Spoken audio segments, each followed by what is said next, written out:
जजेस जो है उन पे प्रेशराइज नहीं करेंगे। वो इंडिपेंडेंट हैं अपने फैसले करने के बारे में, अपने जिस तरह की उनकी पूरे वो फैसले करेंगे उस पर कोई उन पे प्रेशराइज नहीं करेगा। एक खौफ की जो कैफियत पूरे मुल्क में इस वक्त आप देख रहे हैं कि वो नुमाया कर दी गई है और लोगों को डराया धमकाया जा रहा है। हम बात करते हैं कि हम जजेस के साथ खड़े हैं, हम आईन और कानून की बात करते हैं, उनकी हुक्मरानी की बात करते हैं और हम उनके साथ देने की बात करते हैं। अस्सलाम वालेकुम नाज़रीन, मैं हूं तल चौधरी। नाज़रीन, बात करेंगे माहिरा खान से कि जो एक एडवोकेट हैं और इस ईरान में जेल भी रही हैं, लेकिन आज मेन मकसद हमारा होगा जो आज वकला कन्वेंशन हुई है लाहौर बार एसोसिएशन के अंदर, इससे क्या इम्पैक्ट पड़ेगा और क्या तब्दीलियां मुतवक्को की जा सकती हैं। अस्सलाम वालेकुम मैम। जी वालेकुम, क्या हाल है मैम? अल्हम्दुलिल्लाह। तुम तबीयत कैसी है? मैं ठीक हूँ। तो मैम, आज जो वकला कन्वेंशन हुआ है ये जावेद इकबाल ऑडिटोरियम के अंदर, इससे क्या इम्पैक्ट पड़ेगा हमारे उन हलकों के ऊपर जो जमहूरियत को रोनते हुए आगे जा रहे हैं? अच्छा, आज जो वकला कन्वेंशन इधर ऑर्गेनाइज कराया गया है Lahore high court bar association की तरफ से, इसमें एक अच्छा इफेक्ट ये जाएगा कि हमने जो अभी आपने रिसेंटली देखा है कि जो जजेस की तरफ से जो एक खत आया है, लेटर आया है, उसके अंदर जो उन्होंने एक सारी रियलिटी बयान की है, उसके हवाले से हमने एक उनको एहसास, उनके साथ इज़हार यकजहती का सबूत दिया है कि हम लोग उनके साथ हैं और हम उनके साथ हर कदम पे उनके साथ हैं और प्रोटेक्शन का एहसास दिलाया है। क्योंकि हिस्ट्री में भी आप देखेंगे तो ये चीजें नुमाया रही हैं, तो वकला हमेशा जो है ना वो कदम ब कदम हमारे जितने भी जजेस हैं उनके साथ साथ हैं।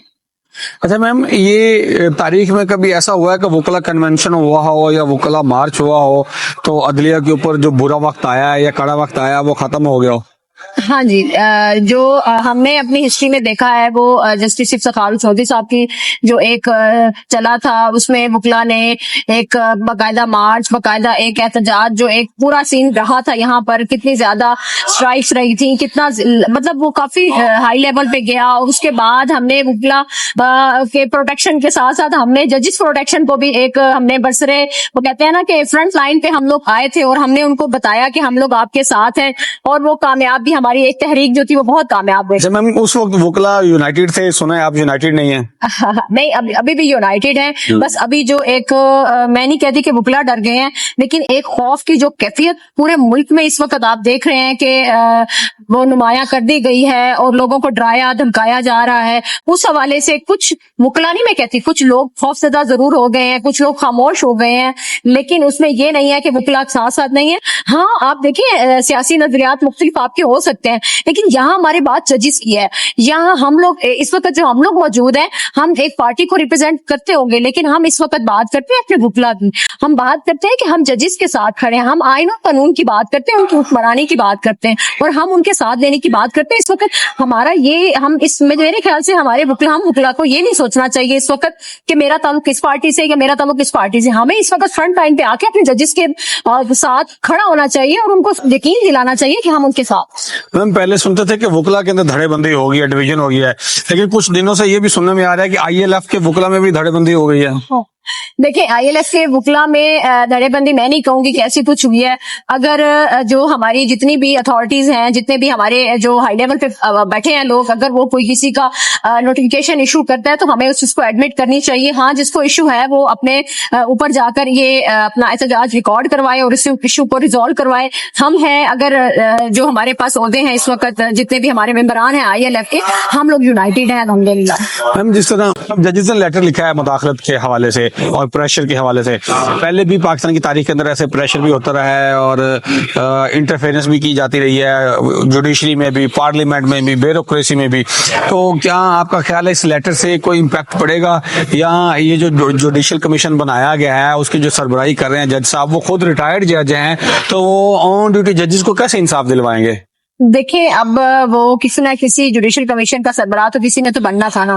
वो अब जिनको बनाया कि आप जो बात कर रहे हैं मैं उसे इत्तेफाक थोड़ा बहुत भी करती हूँ, लेकिन हमें यकीनी है कि उसको शफाफ तरीके से उसको किया जाएगा और इंशाल्लाह इसको देखा जाएगा। और बात रही कि पहले भी ऐसा होता रहा है तो बिल्कुल होता रहा होगा, लेकिन एक देखिए, ये पाकिस्तान की हिस्ट्री में पहली दफा ऐसा हुआ कि किसी भी जजिस ने इतनी बड़ी बात ओपन ऑल कह दी कि जिस तरह हमारे दबाव है, हम पर प्रेशर है इदारों की तरफ से, तो मैं ये समझती हूँ कि इदारे जो हैं वो जो अपना काम करते हैं उनको वही काम करना चाहिए। और जो जजेस होते हैं, हमें, मैं अब अपना बात करूं तो हमें शुरू से जब लॉ में पढ़ाया जाता था तो इंडिपेंडेंस ऑफ जुडिशरी का एक सब्जेक्ट होता था हमारा, तो उसमें हमें पढ़ा के एक ही बात किया, जजेस जो है उन पर प्रेशराइज नहीं करेंगे, वो इंडिपेंडेंट है अपने फैसले करने के बारे में, अपने जिस तरह की उनकी पूरे वो फैसले करेंगे उस पर कोई उनका प्रेशराइज नहीं करेगा।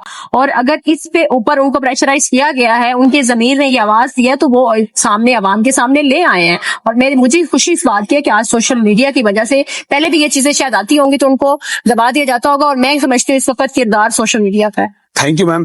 अच्छा मैम, मुझे ये बताइएगा कि जिस तरह पार्लियामेंट ने सुना है कि ये जो लेटर्स लिखे गए थे तो पार्लियामेंट ने रिजेक्ट कर दिए, अब सुनने में ये आ रहा है कि जो जुडिशल कमीशन का फैसला होगा वो भी कुछ इससे मिलता जुलता होगा कि यार ये कोई एप्लीकेशन नहीं है, ये कोई एक्सेप्टेबल नहीं है, कोई सबूत नहीं है, इसके ऊपर कोई बहस नहीं हो सकती। जाहिर बात है, कैमरेज का अगर रिकॉर्ड है तो कैमरे के अंदर वीडियो किसने लगाई, वो उसका कनेक्शन कहाँ पे हो रहा था, कौन लगा कर गया, ये इसका तो रिकॉर्ड ही नहीं है, तो हो सकता है ये इसको उड़ा दें। देखिए ये तो बात है, मैं इस पे फिर वो बात वही अपनी कानून की कोट करूंगी। हमारे कानून में ये बात की जाती है कि जो हेयर से एविडेंस होती है ना, सुनी सुनाई जो एविडेंस होती है, शहादत, इसकी कोई वैल्यू नहीं होती। तो अभी ये सुनी सुनाई बातें, हमें यकीन है इंशाल्लाह पुरशफाफ तौर पे इसका जो इंक्वायरी है वो कमीशन करेगा, और इंशाल्लाह देखिए अब लेट्स सी आगे क्या होता है मुस्तकबिल में। हम तो उम्मीद अच्छी लगा सकते हैं ना, हो सकता है कि मामला इसके टोटली बरअक्स हो, तो इंशाल्लाह देखते हैं। मैम आखिरी सवाल, क्या जुडिशरी आजाद होती हुई नजर आ रही है? जुडिशरी मेरे ख्याल से पहले भी आजाद ही थी, लेकिन उनको जो दिखाया जिस तरह से जाता है वो सारे प्रेशराइज तो होते हैं मेरे ख्याल से, जो मैं मुझे जो नजर आता है तो आप सब भी जानते हैं। तो बहरहाल आगे इन फ्यूचर तो मुझे लग रहा है काफी मामला उस जो एक खत है ना उसकी वजह से बहुत सारी चीजें बहुत क्लियर होंगी, बहुत सारी चीजें क्लियर होगी। नाज़रीन, जंग-ए-अज़ीम 2 में यूरोप के एक मुल्क के सरबराह से कहा गया कि जी हमारा मुल्क सारा तबाह बर्बाद हो गया क्योंकि हमने सुपर पावर्स के साथ जंग कर लिया, पंगा ले लिया। तो वो जनाब पूछते हैं कि क्या जजेस जो है वो इंसाफ कर रहे हैं, जुडिशरी जो है वो साइलिन को वक्त पर इंसाफ मुहैया कर रही है? वो कहते हैं हाँ कर रही है। तो कहते हैं इसका मतलब है हमारा मुल्क तबाह बर्बाद नहीं हुआ। नाज़रीन, अब आप देखें कि हमारी क्या सूरत हाल है। आप कमेंट बॉक्स में भी मेंशन कीजिएगा कि आपको क्या समझ आती है और आप क्या देख रहे हैं। मुझे इजाजत दीजिए, बहुत शुक्रिया, अल्लाह हाफिज।